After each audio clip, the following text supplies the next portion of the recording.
Mike Nichols. Well, I'm sure Sidney Pollack might have got it from because I might have been older, but who knows?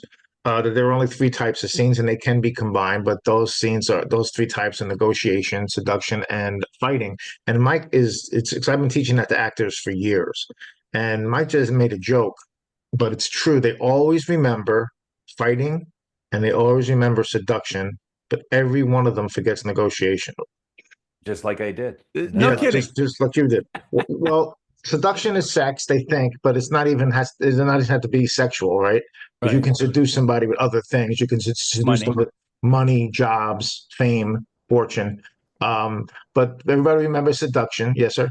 See, but if you would have said business, I would have remembered negotiation for both. Because for me, from a business perspective, that's the number one thing I'm always doing is negotiating. Yeah. Everyone. And I guarantee you now you'll remember it. Yeah, I'll just associate it that way. But as an outsider coming in, it's like, in my world, negotiation is everything up and down. We call it the accountability chain also. You're Right. Yeah. negotiating. So, So we're just going to talk about that today. When I first heard that, I was like, so I tried breaking it down to many scenes, and I was like, man, I can't find a scene that it's not. I just can't think about famous scenes. It's funny. Speaking of that, I was trying to see. Hey, I was looking at some films, and trying to break it down. So I found a few, and we can post this up on school if you'd like later. And I also have some scripts, of a few of the movies. I got Sidney Pollack's. I got the original ones, and they're scanned, and you'll dig it out of Africa and Tootsie. I got both of those scripts. So let's talk about those. So let's talk about some of those scenes you found. Okay, so here's some fight ones. The Matrix, when Keanu Reeves versus Agent Smith. I think everybody remembers that. With the physical fight showcasing, their martial arts skills. Well, that happens throughout the movie, and so there's that one. That's a physical fight. Then in Social Network, Mark Zuckerberg is versing what was that guy's name? Geez, I can't think of the guy's name. Eduardo Saverin. When they get into this emotional fight scene, highlighting their friendship and the business partnership between them, and they break into this horrible fight. It's very, very chatty scene, but it's that. And then Rich always teaches about 12 Angry Men from 1957 with Henry Fonda versus juror number 3, Lee Cobb. Yeah. Right. Lee Cobb. Yeah. It was pretty much a psychological fight scene, where they're debating and they're debating let about me ask you. So let me ask you a question now. Is that a negotiation into a fight, in your opinion, or is it a straight on fight? No, you know what? It starts off as a negotiation and then Right. ends up in a fight. And Right. and if you really want to take it a little further, Lee Cobb is trying to seduce him into his way. Right. If you want, you teach 12 Angry Men on so many levels. I shouldn't even be talking about it. No. You're dead on. Yeah. It's seduction, negotiation, fight. Yeah. And then actually it goes into something else. What do you think it goes into then? Because what happens at the end of that scene? It's pretty much, he gives in, right? So yeah, he does give in. Yeah. Yeah. What would you call? It was like, settlement agreement. Yeah. Well, I guess you would have an agreement at the end of that scene if you're talking about this. If we're talking about the same scene, yeah. Yeah. Yeah. I would still go back to negotiation because because at the end after that scene, then negotiation is then they have to vote. Yeah, they all vote. Yeah, they all vote. He wasn't seduced. He was negotiated. Well, it started out as he's trying to seduce him. It started out as a negotiation, right, Mike? You said right. Starts off as a negotiation, the whole thing. That's what a jury does. So trying to agree on one thing, and one guy's holding out. Right. Then it turns into a really bad fight. Yeah, it does. God, it's still like just a great movie. That is one. You probably couldn't shoot it today that way. It would never possible. But it's like it's a lesson in character. The whole thing. Every nuance of that movie, as old as that is, 1957, the year I was born. Did So you ever see the remake?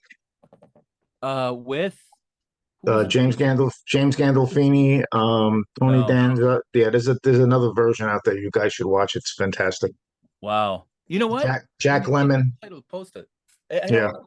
James Gandolfini's in that with Jack yeah. Lemmon. I think it's Jack Lemmon, James Gandolfini. Even Tony Danza plays part in it. He's very good. Wow. Yeah, it's a really it's a good it's a let me look. I'll look it up right now as you guys keep talking real quick. But yeah, yeah, it's a good. I think I forgot the what year it was. The remake. I'm not Yeah, sure. the remake was Jack Lemmon, George C. Scott. Wow. What? George Yeah, God. yeah. How old was he? It was Jack Lemmon, Tony Danza, Ozzie Davis, James Gandolfini, Edward James Olmos, George C. Scott, Ewan Croman, Oh my God. Dorian Haywood, Courtney B. Vance, William Peterson, 12 Angry Men, 1997. It was a TV movie or an HBO movie or something. Wow. That's That Yeah, right. had that had Gandolfini had to be young in that. yeah. They were all young. It was really great. It was 1997. Yeah. Right. So let's. There were a couple more movies too. There's the Avengers, versus Loki. The superhero battle scene with the mix of physical and magical combat. That was one of the other ones, and then the other one was Silence of the Lambs, which was pretty much a tense, suspenseful, like sometimes psychological thing between the Doc and Hannibal the Cannibal. So then seduction scenes. Casablanca 1942, Rick Blaine, Humphrey Bogart, with what's her name? Ingrid Bergman as Lisa. I don't remember what her last name was. There was it was pretty much a romantic seduction scene where they rekindle their old past love. If you remember that. More currently, Basic Instinct. I think everybody remembers that, the most froze movie up until Wolf of Wall Street. That was number one, where people would freeze that movie to see that scene where what was the girl? What's her name? Famous actress in Basic Instinct. Sharon Stone. Sharon Stone. Spreads her legs for Michael Douglas. And is seducing him.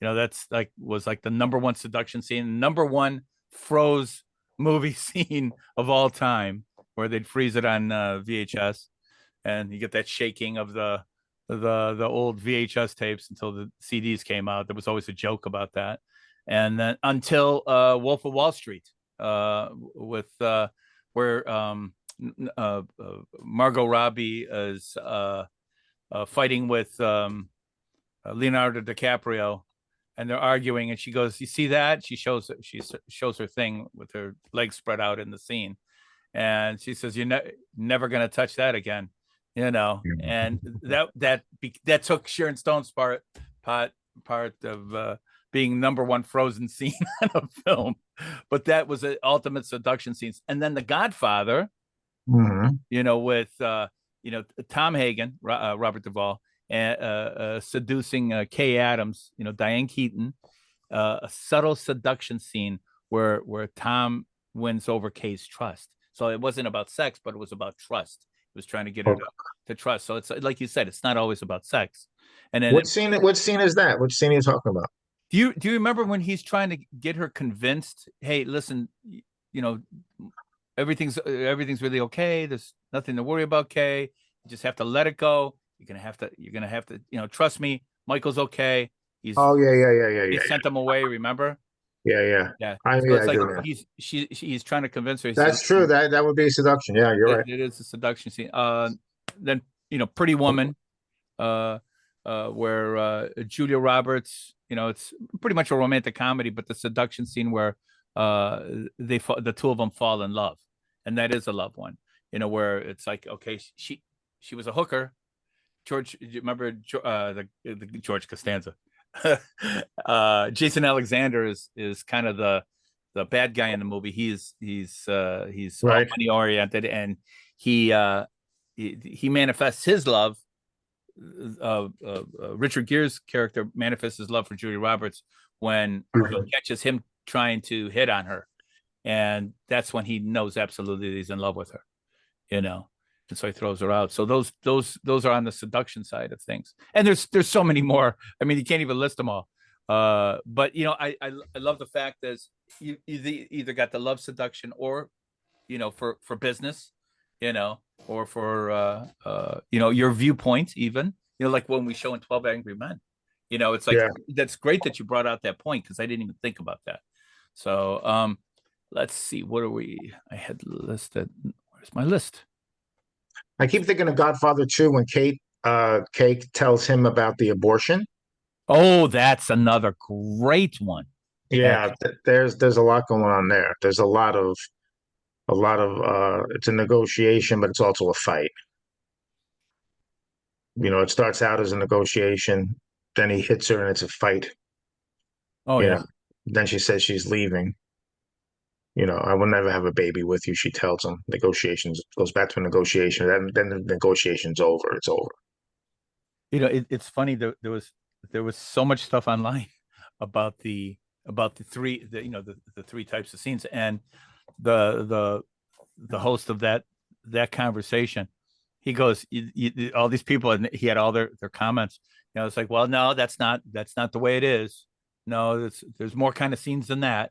He says, if you break it down and you really look at it, it's a variation of, but it's either negotiation, seduction, or a fight, no matter how Or you look at it, or a you know. combination. Yeah, Yeah. that's it. And it helps you as the writer. If you really know that, it helps you with your writing. Yeah. Well, what am I doing? You know, You what know? kind of scene is this? Because Yeah. it Or will fall into that. it's like genre. Once you understand the genre, are you going to mix your genres together? Are you going to keep it a straight genre? You know, make sure your theme and genre are together, right? Because you're the writer, you have to know the theme, what you're trying to say. And once you have the genre, then you say, okay, I have my genre, I have my theme, and now what do I want to say with this scene? And is it this scene going to be a negotiation, a fight, or a seduction? I mean, it really helps you. To me, it shouldn't hinder you. It's like I tell my actors, the information I give you about breaking down the scene for an audition, and there's a lot of them I give them, shouldn't hinder you. It should, it should help you.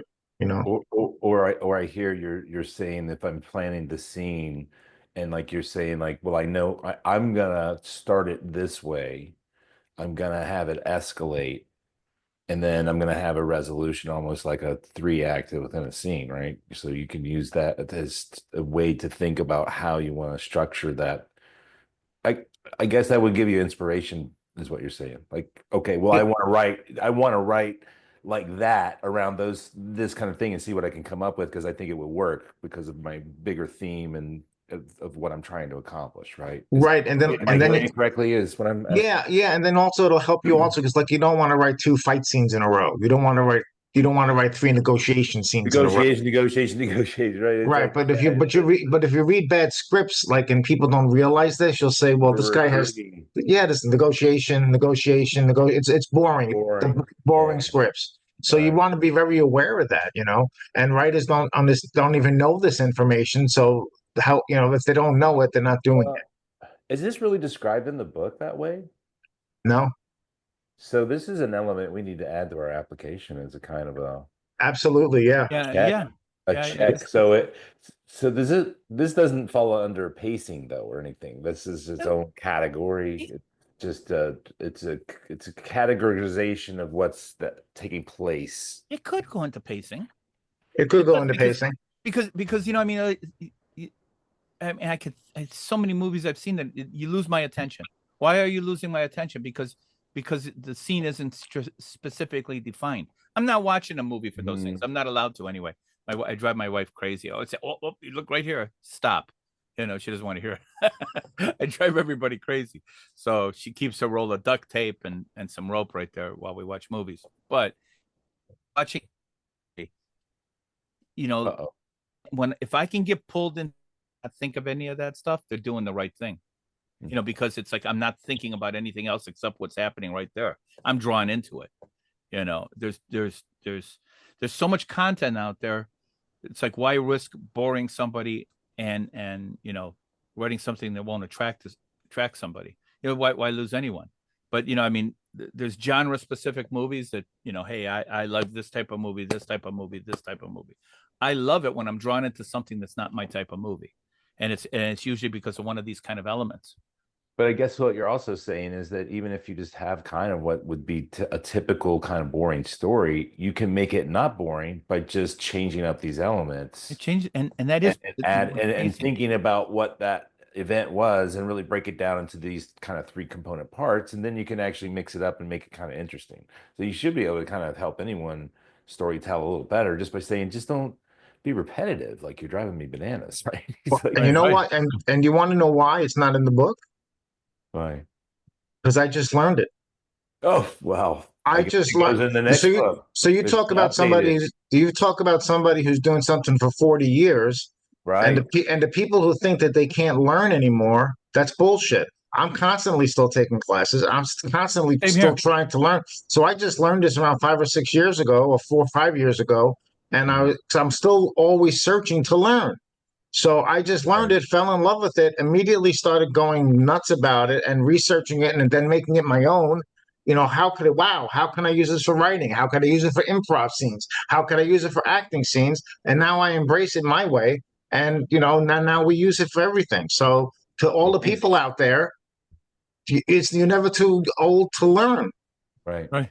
Thanks for hacking us forward too, right? Because your ability to lock this in with everything else to kind of give you an extra meter of, Yeah. Yeah. sure that works? Are you sure that Yeah. works? I Negotiate. Hey, you're done, dude. You just Right. you don't get a royal flush in this. Right? You Yeah, got yeah. Because there's people who think, "Oh, I know everything." Nobody knows everything. None of us. And if once you think you do, you're done. well, it's art. It's always evolving.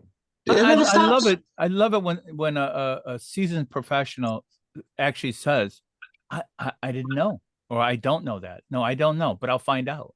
I love that. It's nice to see somebody humble enough to admit that.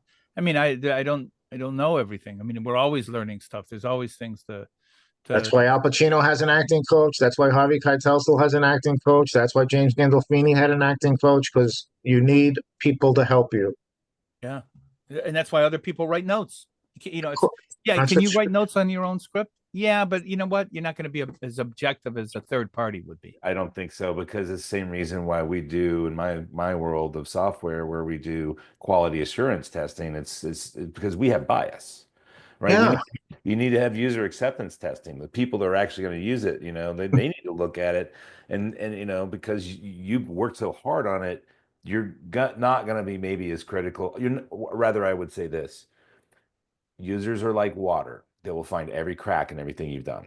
So right, once you hand it off to them, they're going to see things that you didn't see, and it's not a negative. You need that feedback. right. You need that feedback because they're going to help you close that gap. And you're like, oh, it is so glaring now. I see it, but I did not see it. And actually, the five of us over here working on it did not see it because we're just Right. close to it. And that's why we have directors, and directors have people who help them. And we need that. It's collaborative. Every life is Right. collaborative. Life is collaborative.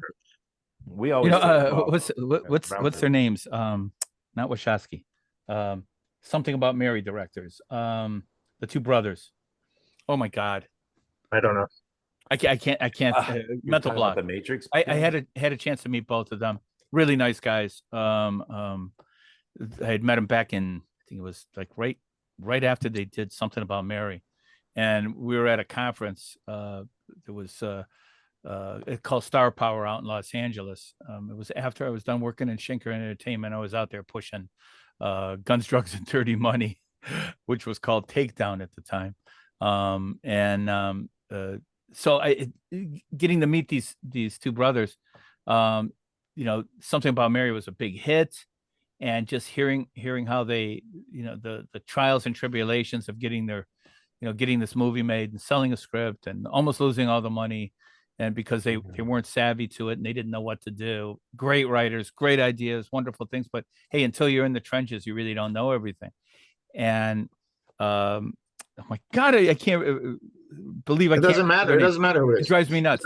He said to me, though, he goes, and I thought such a word of wisdom. he said, I realized quickly, he says, yes, I'm the director on this film. And, my brother's co-directing with me, but he says, you are as good as your first AD. And he goes, I don't care how much your chops are. Your first AD is out there.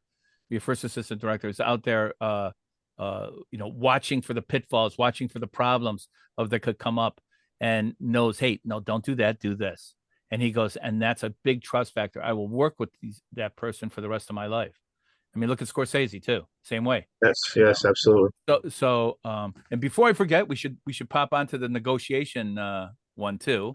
So, if I'm Peter and not Bobby interrupting you. Farley, is that who you're talking about? Peter and Bobby Farley, Yeah, the Farley brothers. Yes, Farley yes, brothers. It was Peter Farley told me that. Yes, and it was just down to earth, two cool guys. They're like two cool guys that you met at a party. I mean, just really, really nice people. And just an open book. I could have sat there and listened to them, after their speech, for 5 hours. They had so much to say, and they were just so interesting, and just two guys that really deserved their career. Just two everyday guys, like anybody, So I got a chance. but it was they're a good lesson to look at their career. So on negotiation, you got Shawshank Redemption, 1984, where Andy, Tim Robbins, is negotiating with the warden, Bob Bob Gooten. Yeah, Bob Gooten, that's his name. They're negotiating the scene where Andy's trying to negotiate for his freedom, and he's shot down, and just the tension and everything. That's such a well-defined negotiation scene. The Dark Knight, where the Joker is negotiating with Batman. If you remember that in the 2008 version with Christian Bale, there's a real tense scene where the Joker tries to manipulate Batman. And I don't know if any of you remember that scene. There's so many, right? You got The Godfather when Tom Hagen is taken prisoner. Yeah. You got The Longest Yard. The warden with Burt Reynolds' character when he's telling him he's going to lose the game. There's so many negotiations that are you come up with a billion of them, man. Glenn Ross with Alec Baldwin negotiating. It's all negotiating. The sales team. That whole movie's a negotiation. Coffees for closers. Coffees for closers. and that scene's not even in the play. No, it's not. Oh, I didn't know that. That scene is not in the play. That scene was written for the movie. Yeah. Why do you think they did that? I have no idea. Just creative license. Play won the Pulitzer, and he's the writer too. The movie, David Mamet wrote the play and the movie. Play won the Tony Award. Play won the Pulitzer Prize, and he still wrote it in there. Actually, it's going to be back on Broadway next year with Bob Odenkirk and Bill Burr and a whole bunch of other people are going to do it again. But yeah, I don't know. I don't know why he did it. Yeah. So is he still alive? Oh yeah. Okay. Wow. Still writing. So yeah, those are the three. I mean, and I'll post that stuff up on school, so we'll throw it in there. Yeah, I think a good lesson today. Hopefully, people get to see it. And next Tuesday, we're going to work on something that's real fun, which is writing gender, and that includes writing opposite gender. That's going to be interesting because a lot of men cannot write for women. I have a hard time getting inside my wife's head, if that's any consolation. I'm not saying a word. I want to survive. Transparent. I tell her this openly, and she agrees. So So let's see if we can get a couple of women on the show too, and hear their take on that. Maybe if somebody out there, we need to get some of the girls in the group that are already in our group. We just got to start inviting a little harder, or maybe kind of maybe got to do an alternate time. I'm not sure, but maybe we'll write up a little thing on what it's going to be about, and we'll post that. Well, we need to start talking about the kickoff of the real classes. Like, let's we're going to do some workshops and things, and those are in the works. And I think we'll have more coming up on that. Like probably next week, we'll start making some decisions as to what's going to happen, because obviously we had a disaster and it totally changed our plans. So everyone, thank you for being patient with us, because you know, we got hurricaned, you know, it's three legs of a stool and, you know, one of us is gone. So like things are That was a fight.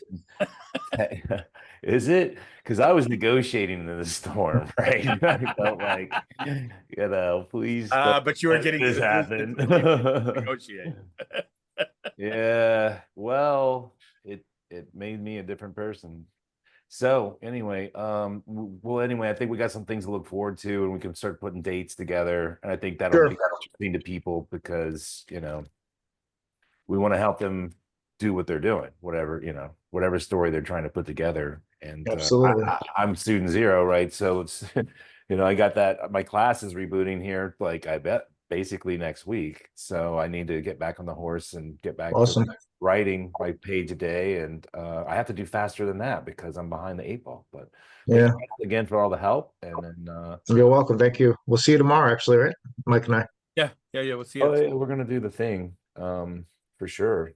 Okay. But that's it for this particular meeting, though. Thank you All guys. right. See you guys. Thank Bye. you, guys.